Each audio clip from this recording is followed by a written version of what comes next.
ये आपने बहुत ही एक रिलेवेंट पॉइंट कहा है। देखिए, घर छोड़ के जाना बोल कर के ही सब हो गया ऐसा तो नहीं। ठाकुर की वो दूसरी एक फेमस कहानी कि दो भाई थे, एक ने घर संसार किया, दूसरा कहीं पे तपस्या करने को चला गया। अब तपस्वी और ये गृहस्थ सालों के बाद में मिल रहा है, तो वो गृहस्थ तपस्वी को पूछता है आपने क्या सिद्धि, आपने क्या प्राप्त किया, ने आपने घर छोड़ के गए, सेक्रीफाइस किया, तो आपने प्राप्त क्या किया। तो वो कहता है कि देखो, मैं ये जो नदी है ना उसके ऊपर मैं चल के दूसरे ओर चला जाऊंगा। तो वो आदमी जो गृहस्थ है कहता है मैं तो 10 पैसे की नौका लेके मैं भी चला जाऊंगा, ये तो मैं भी कर सकता हूँ, तुमने इसके बाद में और क्या किया बताओ। तो दैट इज ट्रू। और दूसरा कि सबसे इंपॉर्टेंट पॉइंट कि देखिए, घर में बैठे हैं, नौकरी कर रहे हैं, अपने बॉस है, अपने कलीग्स है, उसके साथ में अच्छा नहीं पड़ रहा है, फैमिली में कुछ बहुत थोड़ा बहुत होता रहता है, तो हमेशा ऐसा लगता है कि एक न एक दिन ऐसा आएगा। हम लोग सभी कल्पना करते हैं ना, स्वर्ग की कल्पना करते हैं, तो हम ऐसे भी कल्पना करते हैं इतना सुंदर संसार होगा, सब कुछ मेरे अनुसार चलेगा, जब मेरी नौकरी पे भी सब कुछ मेरा ही, मुझे ही प्रमोशन मिलेगा, मुझे ही प्राधान्य मिलेगा, जीवन संसार में भी मुझे रिस्पेक्ट मिलेगा। ये जो रिस्पेक्ट है ना, रिस्पेक्ट बहुत लोगों को नहीं मिलती है, तो वो उनको भीतर भीतर से बहुत बेचारे ये होते हैं, मायूस हो जाते हैं, और फिर इसका बड़ा ही डेंजरस असर उनकी हेल्थ पे, उनके बिहेवियर पे पड़ता है। किचकिचा वो जो स्वभाव हो जाता है, छोटी छोटी बातों में गुस्सा हो जाते हैं, फ्रेजाइल हो जाता है उनका नेचर, छोटी छोटी बातों में डिप्रेस हो जाते हैं, सुसाइडल थॉट्स भी आने लगते हैं। Suicidal is a bit extreme, किंतु ये सब मैंने देखा है। मेरे एक रिलेटिव की बात करूं तो बार बार कहते थे कि मैं अपनी नौकरी पे जाता हूँ, नौकरी करने के लिए मेरा बॉस है वो मेरे साथ में ये करता है वो करता है, तो घर आकर के कहाँ वो भूल जाना चाहिए नौकरी को, कहाँ वो अपने बीवी बच्चों के साथ में आनंद, वो ऐसा कुछ होना चाहिए। घर में भी वो टेंशन कि अभी वो नौकरी से आएंगे वही बातें करेंगे, और नेचुरली है कि फादर या हस्बैंड उसके साथ में इतना अन्याय हो रहा है, तो हम बाकी लोग कैसे शांति से जिए। एक पूरा टेंशन भरा वातावरण, और हमेशा मन में ऐसा लगता है कि नेक्स्ट जन्म यदि होगा तो इससे बेटर परिस्थिति होगी, which is very obvious, a human aspiration है। We all need happiness, we all want respect in our life, we all want to live with dignity. बहुत बार होता है, वृद्धावस्था हो गई है, अभी बच्चे संभाल नहीं ले रहे हैं, सब समय ये टेंशन की डिग्निटी के साथ में नहीं जी पाएंगे, सबके साथ में हाथ थोड़ा फैलाना पड़ेगा वगैरह वगैरह। It's a part and parcel of life. इस समय हम सब लोग सोचते हैं कि यदि ईश्वर के पास में से ऐसा कुछ मिल जाए वरदान कि हमारा संसार पूरा ट्रांसफॉर्म हो जाए, हम we can transcend this. But देखिए कि this solution is within our own heart. अपने ही हृदय में आप इस तरह से ये स्नेह, प्रेम, आत्मन के प्रति ये जो आकर्षण है, उसका एक गुलाब, इसका एक पद्म फल आप खिला सकते हैं कि भीतर से जो प्रकाश आएगा ना, ये कितनी ही डेंजरस परिस्थिति में भी हम रहते हैं ना, सब लोग उससे पूरा ये फैल जाएगा पूरा। ये जो डिविनाइज करना within that confinement of our family, our immediate social circle, इसको डिविनाइज करना है यदि, तो solution can not come from outside, solution always has to come from within us. देखिए, हम साधुओं का भी ऐसा है कि इस आश्रम में रहते हैं, जो काम मुझे दिया गया है नहीं पसंद है, मैं जिनके साथ में रहता हूँ उन लोगों को मुझे उनका नेचर नहीं अच्छा लग रहा है, जो मेरे सुपीरियर, जो सीनियर है उनके साथ में मेरा नहीं पट रहा, तो थोड़े दिनों के बाद में कहेंगे चलो हम ट्रांसफ़र ले लेते हैं, दूसरे आश्रम में चले जाते हैं। प्रॉब्लम है कि हमारे भीतर में जो एक तरह का क्या कहेंगे अपूर्णता, वो जब तक रहेगा, एक आश्रम से दूसरे आश्रम, दूसरे आश्रम से तीसरे आश्रम आप ट्रांसफ़र लेते ही रहिए, you are never going to be happy.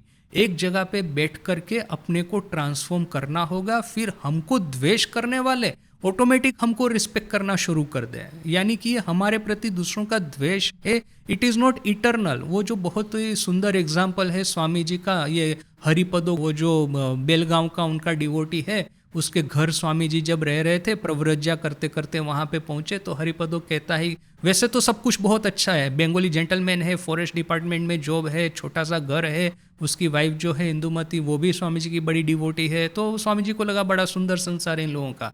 किंतु कुछ दिनों के बाद में ये हरिपदो ने स्वामी जी को कहा कि देखिए, मेरा जो ये ब्रिटिश बॉस है वो मेरे प्रति सतत द्वेष रखता रहता है, इसकी वजह से मेरा हेल्थ बहुत ही बिगड़ गया है, मुझे ये सब मेडिकेशंस लेना पड़ रहा है, तो इसका क्या सोल्यूशन है।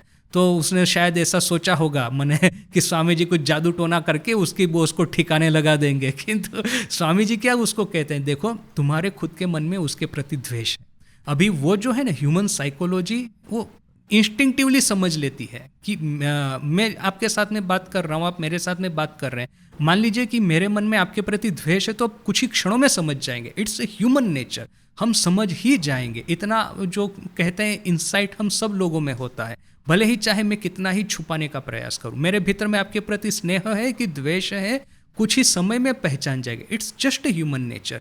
तो स्वामी जी कहते हैं तुम्हारे खुद के हृदय में उसके प्रति द्वेष है ना, उसको हटा दो, फिर देखो कि वो भी तो उसको इस तरह से रिस्पॉन्ड करता है। अभी वो तुमको द्वेष कर रहा है क्योंकि वो तुम्हारे भीतर में काउंटर द्वेष देखता है। तुम अपने हृदय के द्वेष को दूर करो, देखो फिर वो कैसे रिस्पॉन्ड करता है। तो हरिपदो कहते हैं मुझे रियली इसके बेनिफिट हुआ जब मैंने उसके प्रति जो मेरा वैमनस्य, मेरा जो दुश्मनावट था, उसको थोड़ा सा मॉडरेट करने का प्रयास किया। वो 100% तो जाएगा नहीं, वो तो दग्ध बीज होने से जाएगा, but at least you can moderate it and then the next person will actually respond.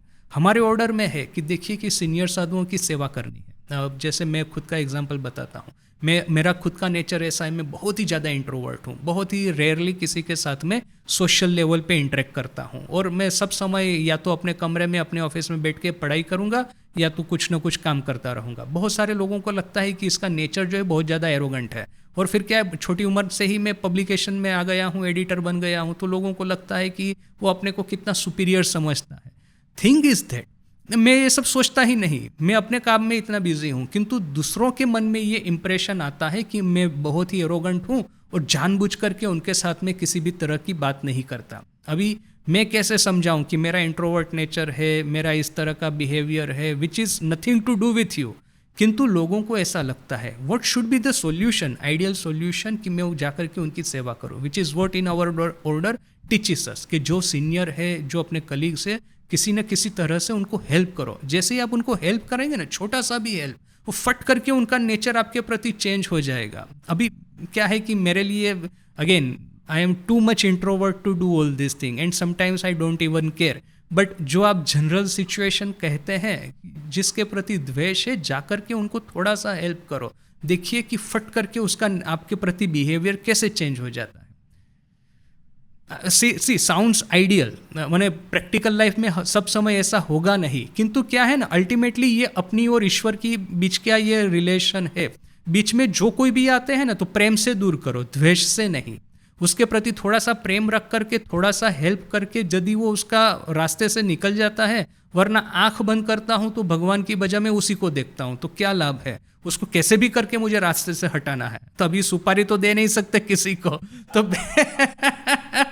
तो पान खिला करके उसको हटाओ। माने आंख बंद करके भी यदि ईश्वर को देखना है ना, तो उसके लिए भी लोगों के प्रति आपकी सहानुभूति होनी चाहिए, वरना वही लोग आकर के ध्यान में ऐसा बाधा खड़ा करेंगे कि हम पूरे एकदम ये हो जाएंगे, फ्रस्ट्रेट हो जाएंगे।